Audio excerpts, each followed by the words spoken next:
personality and bon vivant, Ann Coulter. Welcome back to Breitbart News Sunday. Good to talk to you, Joel.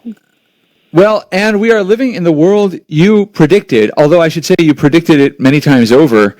In your book, Demonic, if memory serves, you were talking about the mobs that animate the left, and here we are. I have never lived through anything like this. I doubt whether many of our listeners have either, even in the 1960s. Tell us a little bit about your take on things that are unfolding around the country right now. Well, it's really depressing. I mean, people have this idea that oh yeah, okay, there'll be riots. We'll build it all back. No, cities don't come back after riots like this. I mean, Detroit, for example, used to be the gem of the United States of America. It was our most beautiful city. It was our richest city. Detroit had more millionaires than New York City. You can look it up online. Do the Google search for... They were trying to get, I don't know what year it was, 1968 Olympics, 1964 Olympics, something like that. And they did a little, short video. Here's Detroit. All that auto money, beautiful mansions. Black people in Detroit were not only the highest paid in the United States, but in the entire world. But there were riots. The powers that be backed down. It destroyed the city. Does anyone think of Detroit? I don't know, the way you think of Paris? No, of course not. It's over. The main way you meet people who grew up in Grosse Pointe these days is living in other states. People in Detroit. Just to second that, I mean, I went to Detroit to cover the Democratic debate last summer, and they were undergoing something of a renaissance for like the fifth or sixth time, because they've been going through a renaissance every 10 years, according to city planners and politicians. But they really did revive the center of the city. But as you say, it was 50 years after the riots or rebellion, depending on which side you were on, I guess. And there were all these little gems that from the 1920s and 30s that I never saw before growing up in the Midwest and passing through Detroit. And the city completely collapsed. Yes, and we're seeing a dozen cities that are being destroyed now. Somebody tweeted out, which I thought was kind of clever and perhaps insightful, that, New York is being protected because that's where the rich and powerful people live. The implication being that the media thinks, Ferguson, who cares? Minneapolis, who cares? Oh, this is fun. But New York, that's where we live. Let's protect New York. You protect the things you care about. It is our country isn't being protected. It's really depressing. Mobs are a disaster. The last thing you should do is capitulate to a mob. It doesn't just peter out. It emboldens them. They go on and on and on. I think we're really in very bad straits right now. Doesn't take that many to end it. Something, if you want your headline and your controversy, though I think I said something like this in my book, Demonic, whatever the circumstances, that shooting at Kent State in the middle of all of the anti-war protests, that pretty much ended the riots. I mean, they were going on constantly, city after city, university after university. Couple rioters throwing stuff at the cops. National Guard called in. Nixon had nothing to do with it, incidentally. It was under the control of the governor back then. In that particular incident. The National Guard thought they were being shot at, and they shot back. And I think it was 4 kids were killed.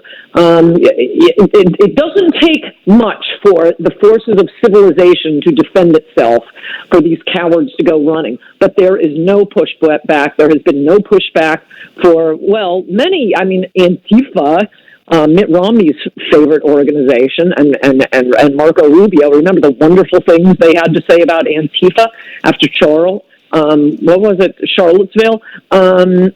They've been around for a while. They have been riding high since Trump has been president. That wonderful, wonderful tweeter, one of the few real journalists in America, Andy No, out in Portland, has been documenting Antifa. I mean, it's basically an armed takeover of Portland, of Oakland. When I spoke at Berkeley last fall, 2,000 2,000 Antifa were there to try to block me and beat up people coming to see me, including liberals. It was just students coming to see me. It went off without a hitch, largely because of my own private security.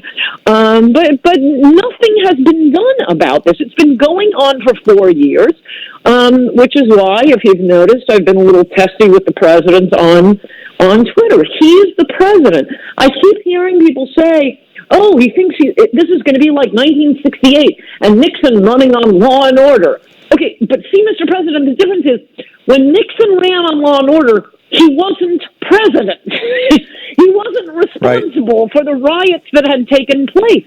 These are, yes, Democratic governors suck. Fine, yes, true. So do Democratic mayors. Totally suck. You'll get no argument from me. But Donald Trump is the president. He should have federalized the National Guard the moment he saw that police precinct on fire. Maybe before then, but no later than then. And instead, we just keep getting, it's like he's taunting us. He's just going to keep sending out these aggressive, intemperate tweets, but do nothing. Yeah, I think you've really cut to the heart there of the political question facing us in 2020, because I've been talking to people who say they're convinced this is going to elect Democrats. In fact, there was a very humorous tweet, if you can find any humor in this situation, of someone standing outside a store begging looters not to take anything because they'll just re-elect Donald Trump if they go into these stores and start committing acts of violence and so forth. But I said, look, a lot of it depends on what Trump does. And I think he did the right I think he did the right thing in the early hours. There was some provocative tweeting after that, but of course, I think every tweet he has gets amplified and multiplied much further than if there was any provocative intent in saying the shooting leads to looting or the other way around. It was simply to warn people not to loot. It didn't work, so now he's going to have to do something much more aggressive, and we have to see what that is. But I'm looking around right now at the leaders in this country, and do you think Joe Biden is really an alternative? Is Joe Biden going to bring peace and healing to our land? Remember, he launched his campaign on a lie about Charlottesville. He now says he's in the battle for a soul of the nation, or whatever his campaign slogan was. And now he says he wants to bring us all together, but he's stuck in his basement in Wilmington. I think he came out today to go somewhere in Wilmington, the site of some Wilmington protest, which, is Joe Biden really an alternative, or are they going to replace him with someone else? What is the choice facing voters this November? As enraged as I am at Trump, Joel, you are not going to get me to defend Joe Biden. No, of course he's a laughing stock. He's senile. He's in his basement. But I'm with you. I think I'm with you in what you just said. In general, Republicans have done very well historically for, a good 50 years now. People want order in their neighborhoods. There's this one, I just want to take a short detour here with, I would like people to look up this video. Maybe you've seen it. I've tweeted it a few times. I've now watched it enough times, told enough people about it. I think I can tell you about it without starting to cry. It upsets me so much. That sweet black lady in Minneapolis who's crying and describing how the first night she watched them come running up the street and they smashed into the dollar store, and I forget what the other store was, like a grocery store or something. And she's so sweet, and those are the people that the police are protecting by taking criminals off the street. And the rioters are destroying her life. I think... Yeah, let's do that. I think you and I probably have safe places to go home to at night. A lot of people don't. And they're the ones we keep fighting to save our country for. This all happened under Trump. I don't think he gets away with saying that he's the law and order guy when it happened under him. Our producer is whispering in my ear that we actually have that clip. Should we play it? Let's go for it. Oh, yes. Oh, but you have to see her, the poor dear. Go for it. We'll have to imagine. Go for it. They went straight to Office Max, the dollar store, and every store over here that I go to. I have nowhere to go now. I have no way to get there because the buses aren't running. These people did this for no reason. It's not going to bring George back here. George is in a better place than we are. Last night, I'm going to be honest, I wish I was where George was because this is ridiculous. These people are tearing up our livelihood. This is the only place I could go to shop. And now I don't have anywhere to go. And, I don't have anywhere. you know, we watched on Fox News as people literally walked into that Office Max in Minneapolis. There was, at one point, they rolled a safe out of the store, and then some thugs surrounded the Fox News reporter who then left. But it was just amazing to me. And you see these well-dressed people going into these shops, black, white, whatever color, and coming out with crates of Corona, which I thought was rather ironic given the coronavirus pandemic. You know, what did you loot? You looted Corona.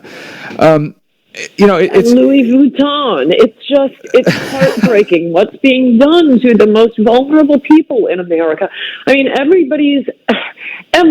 this coronavirus, the shutdown for 3 months is nothing to compare to what's been done in the last 4 days. It is nothing.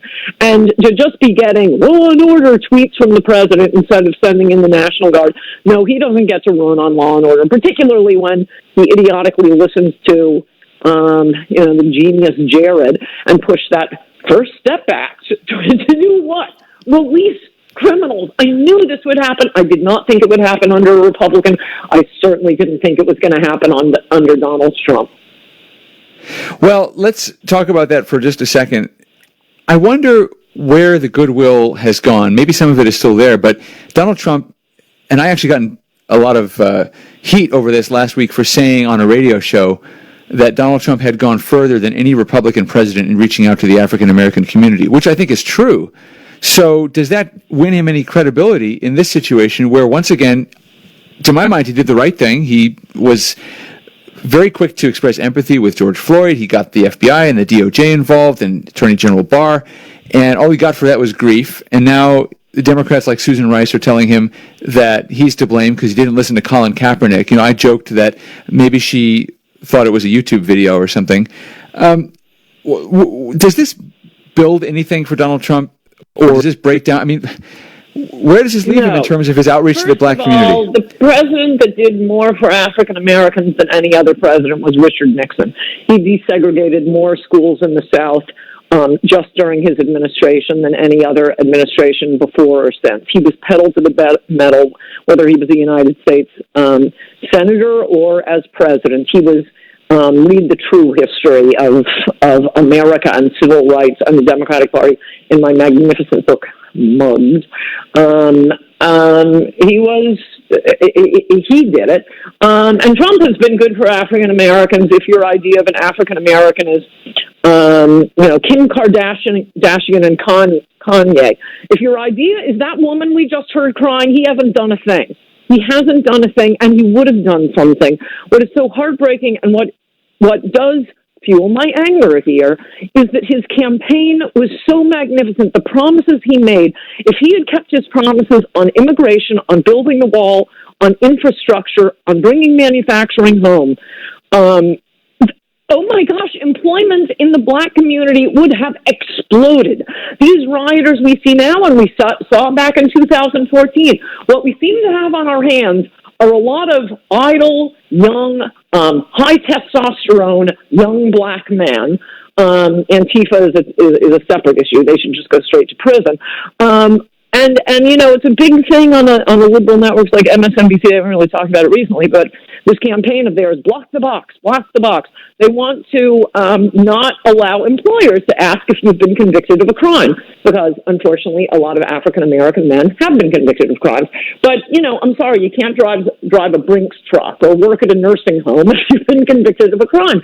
You know what you can do, and where you can make a lot of money, is in construction, on a construction site. All of the American men, because you can't hire, the government isn't going to be hiring illegals, building the wall for one thing, and keeping that promise at the same time, building bridges, building tunnels, you would have, and then they can get married because they're making money and they have health insurance and they have pensions. It could have been such a renaissance for the left behind African Americans and white Americans, I might add. I mean, the left thinks of the working class as if it's only white. No, it's white and black and Hispanic too. Well, let me push back just a little bit on that. I mean, left behind. I just spent a little time yesterday in my day off reading Victor Davis Hanson's The Case for Trump, and he makes the argument that Trump lowered black unemployment to the lowest ever recorded, lowered Hispanic unemployment to the lowest it's ever been measured, that he did bring jobs back to the black community. You see the labor force participation going up. And if you looked online for ads, you saw more and more employers saying they accepted applications from people with criminal records. And I know employers who've tried to hire ex-convicts and that sort of thing. And all of that maybe was happening. And you see the wall being built. Okay, you know, Congress fought him on it, but he did the emergency declaration and he got the money into it and it's going up slowly. To my mind, and I look at it, I guess, the way Victor Davis Hanson does, to my mind, the tragedy is that you've got these inner cities burning now. And that woman we just heard from, talking about businesses that have set up now in the inner cities that will never go back there again. I mean, I'm watching this thing on television. I love cities. I know you like cities too. I think we met in New York City once. But I'm watching this. I'm the kind of person who likes to ride the train and the bus and hang out with people. And I'm thinking, I would never want these rioters as my neighbors, because that's who they are. It's, you know, yeah, I can talk about outsiders coming in, right. But you know, this is Union Square. This is not, you know, Harlem. These are the people, the rioters, the ones smashing the Apple store, are the ones who live on 14th Street. They're not the ones who live on 114th Street. So, you know, I say to myself, why would anyone want to live in a city? And I think they've killed the golden goose here. I know, it's very sad, though. I mean, like I say, I think New York will be saved because rich and important people live there. And the New York City police were magnificent. I mean, they were making its first protest, first rock thrown. They were making arrest after arrest after arrest. God bless them. Even de Blasio can't keep them down. And,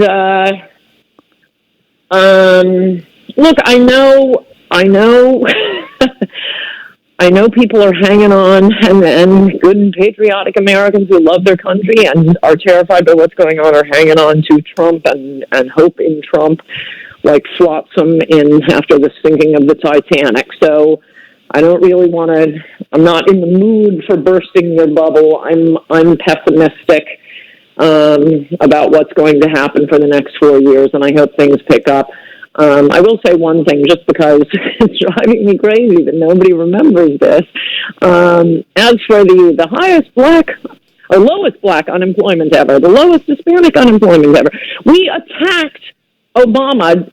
I forget what year it was, but at some point during the Obama administration, probably right before the 2012 election. He must have needed to get the numbers up. He changed the definition of unemployment. Remember that? Whenever I say this to people, they tend to remember when that happened. He changed it so that you're not counted as unemployed if you've been looking for a job before. He shortens the length of time before you're even in the numbers. So it's really the lowest unemployment numbers. It's very minor since, you know, the end of the Obama administration. What I'm talking about and what Trump was talking about during the campaign would have been a geyser of jobs. We wouldn't have to be, you know, arguing about it and looking at Bureau of Labor Statistics to figure out, oh, this one's up slightly here, this one's up slightly there. It would have been through the roof, both coronavirus and these riots. And, of course, there's the law and order piece, but instead of being a law and order Republican, which I knew this would happen. I mean, I said that before. I don't know if I explained what I meant I knew would happen. I mean, the change in America from the crime rates of the 1970s, 60s, 70s. First Reagan came in, put a bunch of Reagan judges on the courts. Then you have, at the end of the decade, you get Giuliani coming in. Finally, we're stopped listening to the idiot criminology professors, and we're going to arrest and punish people who are committing crimes. Mostly against that poor lady crying in the video. Crime rate went down overwhelmingly, and these idiot millennials living in Brooklyn have no idea. Brooklyn was unlivable. That was a no-go zone until Republican crime policies. But among the idiot millennials is, unfortunately, the advisor to the president, Jared Kushner, who had the great idea, no, instead of being tough on criminals, let's release them. And of course, as you know, writing for Breitbart, a lot of them have already recommitted crimes. And what I knew would happen was that, well, I used to say, as soon as Republicans leave the room, Democrats are going to come right back in and drive the crime rate back up again. Crime that is the most basic function of civil society. You cannot have a society, the way New York City has changed post-Giuliani and Bloomberg, bless him for continuing Giuliani's policies. You can't have life. You couldn't go for walks at night. You couldn't go to huge swaths of the city. The difference in life for people and especially for people like that lady crying in the video between low crime, locking up criminals. I'm not locking up criminals. But no, instead of getting that from Trump, Mr. Tough Guy, we get the First Step Act. Ann Coulter, one last question before we let you go. It's been very interesting and thought-provoking as usual. Twitter and all these tags trying to censor the president, fact-check the president. You're obviously very active on social media. Is this the beginning of a new wave of censorship, and can it be stopped? Yes. And by the way, this is what I thought we were talking about, the executive order. Everything you just heard from me was off the cuff. Sorry, but we got overtaken by events. You know, when we were planning the show, we didn't think that half of LA would be basically a war zone. It's weird that we were still going to talk about the executive order on whatever you guys want. Okay, fine. Unfortunately, the executive order won't do anything. I mean, it's much like what I was just saying, in fact, about how Trump should have dealt with Antifa a long time ago. We've had people, Milo being shut down, Heather McDonald being shut down, Charles Murray, me at Berkeley. It's been out there. We knew it was there. He should have dealt with it long before. Similarly, Milo again. Milo, one of the funniest, most popular, most intriguing, and particularly popular with young people and college students, has been deplatformed from every social media platform. Same thing with Gavin McInnes. Brilliantly funny, founder of Vice, brought skinny jeans to Brooklyn, and then, suddenly realizes he's a cranky right-winger. Hilariously great. He's deplatformed everywhere. Everyone just forgets about them and thinks, it's not me. No, I think, but for the grace of God, that could be me. Laura Loomer gets thrown off with her fabulous videos. So it kind of annoys me that the first time Trump notices is because Twitter puts a little complaint on his tweet. As obnoxious and stupid as that is, you guys know, I think all of us know, massive shadow banning. I don't think I've gotten a new follower in 2 years now. I used to get more than 1,000 a day. It's preposterous. Of course, they're censoring us. But something should have been done sooner. I think the real answer isn't an executive order. They have to repeal Section 230 of the Communications Decency Act, which I'm sure all Breitbart listeners are well familiar with. Ann Coulter, tell us where we can find more of your insights and bon mot, shall we say? Often around 3 a.m. on Twitter. When I wake up in a rage. All right. Thank you so much for joining us on Breitbart News Sunday. Happy to have you back again. Great to talk to you, Joel. Bye-bye. Bye-bye, and stay safe.